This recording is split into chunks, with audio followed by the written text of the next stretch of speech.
L'écho pour tous, présenté par Mehdi Litim. Chères auditrices, chers auditeurs, bonjour. Cette semaine, on va faire un petit retour en arrière, en 1983, parce qu'un petit retour en arrière éclaire souvent beaucoup le présent. Alors, pourquoi 1983 ? Eh bien, parce que c'est en 83 que le président de l'époque, Mitterrand, a opéré un tournant dans la vie économique française. Parce que, avant 1983, la Banque de France, qui avait le droit de créer autant d'argent qu'elle le voulait, ne se privait pas d'en créer beaucoup et de le donner à l'État quand l'État connaissait des déficits.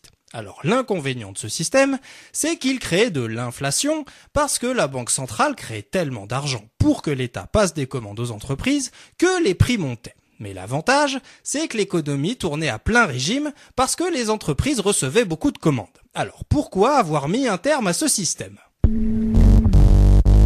Eh bien, parce que, face aux tensions géopolitiques de l'époque, Mitterrand s'est converti à l'idée européenne. Alors, c'est quoi cette idée ? Eh bien, l'idée européenne, assez géniale, c'est de dire que l'histoire enseigne que les peuples, notamment français et allemands, ne se rapprochent pas par amour de l'autre ou par l'amour de la diversité, mais par nécessité économique. Et comme le pensait Montesquieu, les pères de l'Europe et ma boulangère, le commerce, ça rapproche. Mais le problème, c'était que pour que les entreprises et les peuples puissent commercer et se rapprocher, il fallait que la valeur de leur monnaie, c'est-à-dire le franc et le Deutschmark, soit stable. Mais c'était pas le cas. Alors pourquoi ?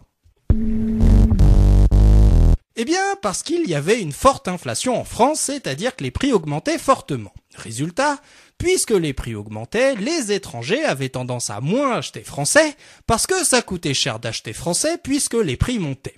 Résultat, les étrangers n'achetaient pas de francs sur les marchés et du coup la valeur du franc baissait par rapport au Deutschmark et on pouvait pas construire l'Europe. Résultat, en mars 1983, juste après une victoire aux législatives d'Helmut Kohl en Allemagne, Mitterrand décide que la Banque de France devra arrêter de créer plein d'argent pour que, du coup, l'inflation en France baisse, que la valeur du franc et du Deutschmark soit stable et qu'on puisse construire l'Europe. Résultat, l'État dépense moins et l'économie française ralentit et le chômage explose. Donc l'austérité de l'époque, contrairement à l'austérité actuelle, a une raison, c'est la construction européenne et non pas l'amour de l'austérité telle qu'on le vit aujourd'hui, son cortège de repli nationaliste et de vive la République et vive la France.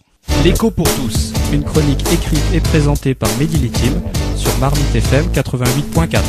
Vous pouvez nous contacter pour réagir à cette chronique sur marmitefm.canalblog.com.